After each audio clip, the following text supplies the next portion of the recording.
Caitlin, Angel, Paige, like players come in with the sort of money that they're making, the attention, everything. It's a lot for a young person. Look, when players like Caitlin, Angel, and Paige come into the league with all that money and attention, it's just a ton for a young person to handle. And what's crazy is, the WNBA is in total chaos right now. Player Sydney Colson just dropped a bombshell nobody saw coming. Coulson went ahead and exposed what she says is the league's shocking anti-Caitlin Clark agenda. And trust me, she's not holding back one bit.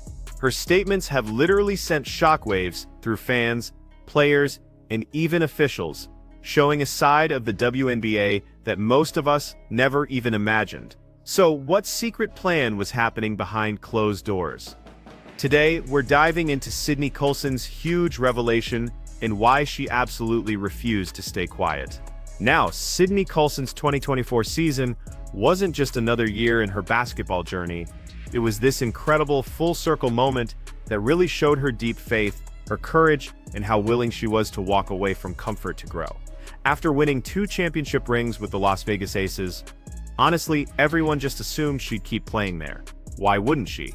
She was on a championship team, had amazing chemistry, and her best friend A'ja Wilson was right there with her. But here's the thing, beneath all that spotlight and celebration, Coulson felt something stirring inside her. It was this quiet, persistent voice telling her it was time to move on. That voice didn't point her toward another easy win or a familiar court. Instead, it pulled her towards a challenge, right to the Indiana Fever, a team that was totally in the middle of rebuilding. It was a move that left so many people scratching their heads. Why would a player with 2 rings and undeniable veteran status walk away from the dynasty she helped build? But for Coulson, this wasn't about trophies or being comfortable, it was all about purpose. When she posted that now famous Instagram caption, "Genuinely enjoyed this team and what we did on the court and in the showers," fans saw the humor, but very few people noticed the real meaning hidden in her words. Coulson had written about how she just knew God was putting her where she needed to be to grow and learn. That wasn't just a nice quote, it was the honest truth. She really felt herself being pulled into an uncomfortable space, not because she wanted to, but because she absolutely needed to. Leaving Las Vegas wasn't an easy choice at all. The Aces had offered her stability, great friendships, and another shot at glory. But when that call came in from Indiana Fever's general manager, Amber Cox, and head coach Stephanie White, it wasn't just another negotiation. It seriously felt more like a calling for her. They weren't just pitching stats, or how many minutes she'd play. They were offering her something much deeper, a real chance to help shape a culture, to mentor younger players, and to be part of something that was still trying to find its identity. Coulson knew that real growth doesn't happen when you're comfortable. She even admitted later that she could feel God pushing her right into that discomfort, and instead of fighting it, she ran straight toward it. That's where the real lesson was hidden, right? Because sometimes, the biggest victories don't happen under those bright arena lights. They happen quietly, in those spaces where faith and uncertainty meet. The media tried to frame her decision like it was all about money or playing time. But Coulson's answer was simple. It was faith, not fame. And as the season started to unfold, her leap of faith turned into something way bigger than anyone expected. That locker room became a place of laughter, mentorship, and pure resilience. It was a home built on heart, not just history. So, what was the real thing that convinced Sydney Coulson to leave everything she'd built for a fresh start in Indiana? Alright, so when the Indiana Fever reached out to Sydney Coulson, it wasn't just about adding another name to their roster, it was actually about completely reshaping their entire team culture. The front office, with Amber Cox leading the way, had a really clear and calculated vision. They weren't just chasing stats, they were looking for a spark. Someone who could balance humor with those hard truths, someone who could lift spirits while still demanding discipline. And Coulson, with her incredible energy, quick wit, and championship mindset, was exactly that spark they needed. Cox even described her as the type of player who could lead by laughter and by example. Someone who could actually turn a group of young athletes into a family. But what truly shocked everyone wasn't that Indiana wanted her. It was that she actually said yes. Coulson, who had 2 championships and was one of A'ja Wilson's closest friends, totally could have stayed comfortable in Las Vegas. The Aces were familiar, dominant, and stable. Yet, when Indiana called, she didn't really hesitate for long. It wasn't a logical move at all. It was a complete leap of faith. "Nobody expected me to be here," she admitted later. And that's precisely why she went. From the outside, the Fever were often just dismissed, seen as an organization struggling to find its rhythm. But Coulson saw something totally different, something only a leader guided by purpose could recognize. She saw raw, untamed potential, just waiting for the right influence to shape it. She believed that if she could help change the perception of the team from the inside, she could also change how the world saw them from the outside. This wasn't a move made for comfort or attention. This was one made for transformation, both for her personally and for the whole team. And get this, her decision sent shockwaves right through the WNBA. Colson wasn't just some veteran switching jerseys. She was a pillar of the Aces' success, and her leaving raised eyebrows across the entire league. Fans started whispering about what it all meant. Was she really turning her back on the Aces? Was she actually betting her entire future on a rebuilding team centered around rookie star Caitlin Clark? The old guard definitely didn't take it lightly. To them, it almost felt like a betrayal, but Coulson? She wasn't fazed one bit. When someone asked how she handled all the criticism that came with her move, her answer was classic Sydney: bold, unbothered, and effortlessly hilarious. "I used to just troll them back," she said, laughing. "You can't hurt my feelings if I don't even know you." That attitude pretty much summed up her whole approach: confident in who she was, completely unshaken by the noise, and totally focused on her purpose. Some people saw her move to Indiana as a quiet rebellion. A veteran joining a rookie's team at a time when so many were labeling Caitlin Clark as too much or not ready. It really challenged the whole idea that no experienced player would want to share the floor with Clark. But Coulson didn't just ignore those narratives, she shattered them. From her very first press conference, she embraced Clark with open arms and a lot of humor. She called the whole situation nuts and special, admiring how Clark's arrival had already energized the city, bringing fans from all over the country to Fever games. On and off the court, their chemistry was just undeniable. Their playful exchanges online, their laughter during practices, and their mutual respect really started to shift the story completely. Yet just when everyone thought they had it all figured out, Coulson did something even bolder. So, when Sydney Coulson joined the Indiana Fever, it wasn't just another veteran move. It was a quiet rebellion, honestly. By instantly embracing Caitlin Clark, she totally shattered that whispered expectation that she'd just fall in line with the league's growing anti-Clark sentiment. Coulson didn't come to play politics. She came to build bridges. From her very first day in Indiana, her presence sent a super strong message: unity over division. And that energy would soon define not just her relationship with Clark, but the entire Fever locker room. While the rest of the world was just dazzled by Caitlin's record-breaking shots and endorsement deals, Coulson saw something much more human.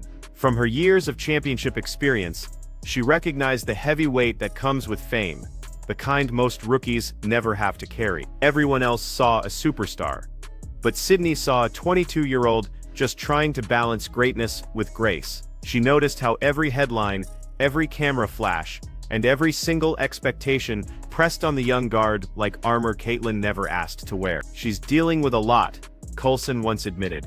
"The fame, the money, the constant attention, it's overwhelming." And for the first time, Caitlin had someone right beside her who truly understood. Coulson became this steady hand, a real guide through the chaos of fame and the pressure of performance. She wasn't just mentoring Clark on the court, she was helping her survive off it. Then came the setback that tested absolutely everything. When Clark went down with an injury, the noise around her got even louder. Suddenly, the face of the WNBA was forced to watch from the sidelines, and that kind of isolation can really break even the strongest athletes. But Sydney, she just wouldn't let that happen. She kept Clark totally engaged, calling her out to stay vocal during team huddles, reminding her that leadership isn't limited to the scoreboard. "Don't waste this season," she urged. "Use it to connect. Use it to grow." That guidance turned out to be a total lifeline. As Clark battled frustration and the uncertainty of recovery, Coulson made sure she didn't lose her spark. She encouraged her to rediscover joy, to laugh, to stay lighthearted, to find strength in stillness. And slowly, a different side of Caitlin started to emerge, playful, patient, and more confident in her voice than ever before. Because for Sydney Coulson, leadership wasn't about the points you score. It was about the person you helped rise. And that's when her true influence really began to show. Now, when Caitlin Clark went down with an injury, the Indiana Fever could have totally unraveled. The team's momentum was shaken, that spotlight felt even heavier, and doubts started creeping in from every direction. But amidst all that noise, one voice cut right through: Sydney Coulson's. She became this anchor the team didn't even know they'd need, offering the kind of guidance that went way beyond just basketball. Coulson didn't let Clark see her absence from the court as a setback. Instead, she turned it into a new kind of challenge. Their talks often circled around leadership, about finding ways to impact the team even when you can't score or sprint. Coulson reminded Clark that being a leader wasn't just about racking up points or making flashy plays. It was about presence, influence, and clear communication. Use your voice, she urged. Even when your body can't contribute, your voice can still lead.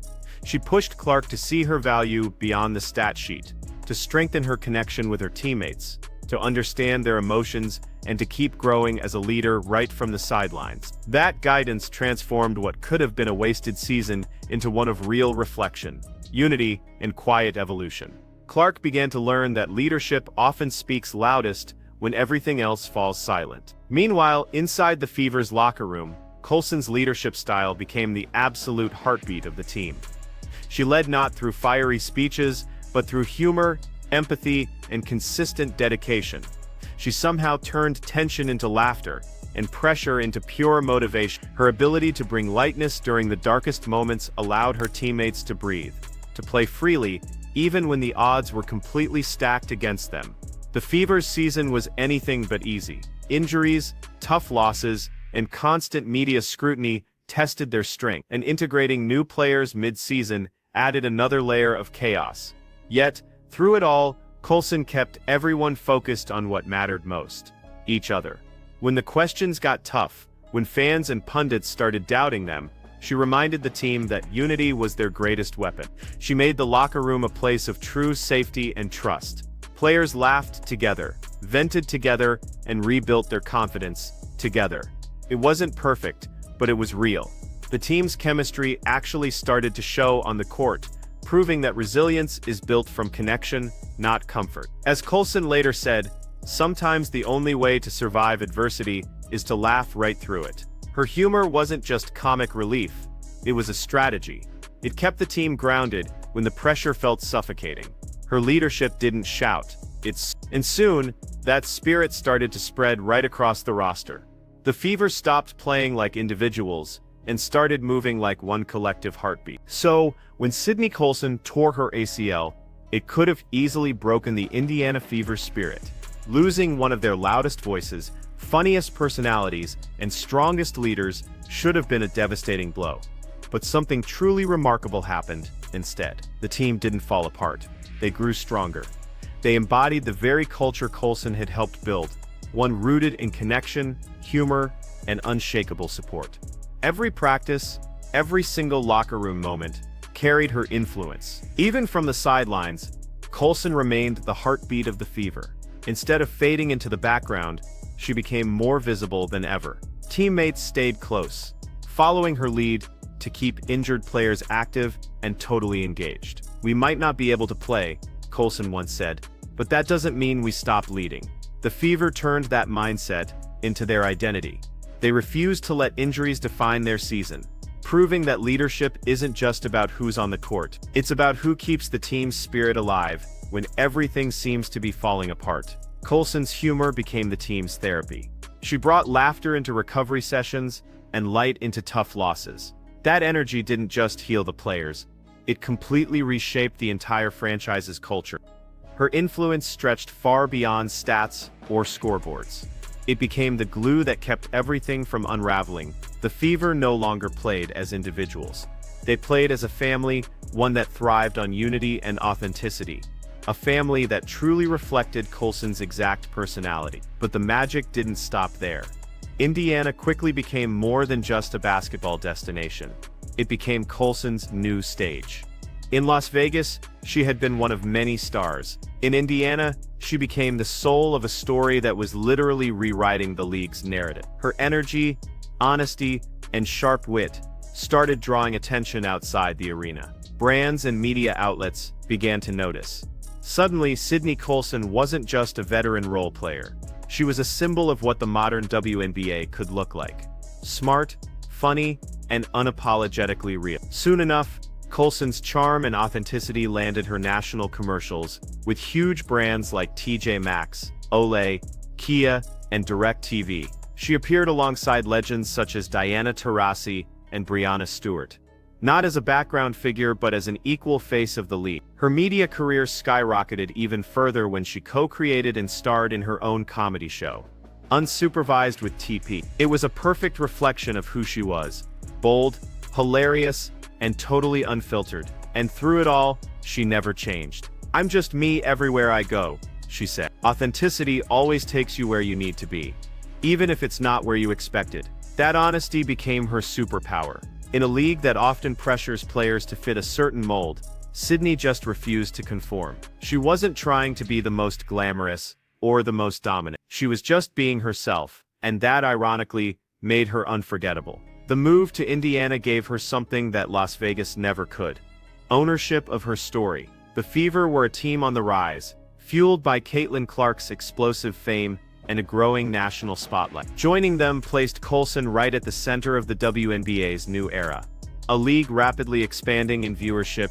sponsorship, and cultural relevance. Every game, every viral clip, every commercial became another building block in this fresh, dynamic chapter for women's basketball. For Coulson, the timing was absolutely perfect, as brands rushed to align with the Fever's newfound popularity.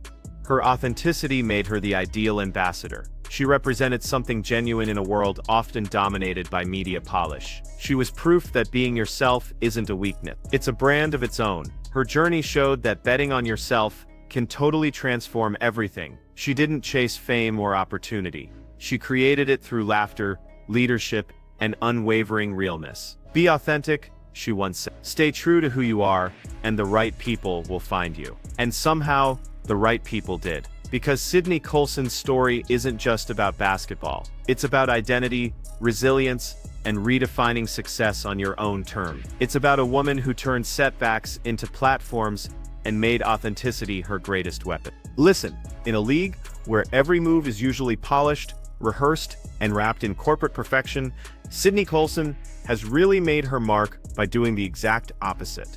She's not trying to fit into anyone's idea of a model athlete. She's funny, she's bold, she's proudly queer, and she's completely herself, both on and off the court.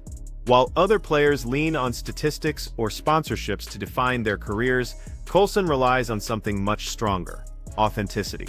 And that's exactly what sets her apart in the modern WNBA. Coulson's influence isn't built on record-breaking numbers or MVP awards. It's built on connection. Through her humor, honesty, and this refreshing sense of realness, she's managed to bridge the gap between fans and players in a way very few athletes ever do. Her social media is less about perfect shots and more about real-life moments, joking with teammates, teasing herself, or reflecting on what it means to belong in a world that often values image over individuality. Her followers don't just see a player, they see a person, and that genuine connection has turned her into one of the most beloved figures in the league. Her hit comedy show, The Sud Plus TP Show, which she created alongside fellow WNBA player Teresa Plaisance, captures her spirit perfectly. It's part comedy, part truth serum, a series that uses humor to tackle the very stereotypes that have boxed women's basketball in for years. Through laughter, Coulson challenges those old marketing molds that once focused on clean slogans and carefully edited highlight reels. She's rewriting that script with her own brand of authenticity, one that's messy, hilarious, and full of heart. For Coulson, being openly queer isn't about making some big statement. It's about being seen as human. She doesn't parade her identity as a marketing tool or a cause. It's simply part of who she is. That effortless normalcy has made her representation even more powerful. She's proving that visibility doesn't have to come with loud declarations. It can come through laughter, confidence, and just showing up as yourself every single day. What makes Sydney Colson truly stand out is that she's turned being unapologetically real into her brand. She's not chasing the perfect image that sponsors often crave. She's attracting brands that actually crave honesty. In a world where athletes are often told to stay polished and avoid controversy, Coulson's humanity has become her superpower. She's not just breaking molds, she's reshaping the future of the WNBA into something much more authentic, more expressive, and far more human.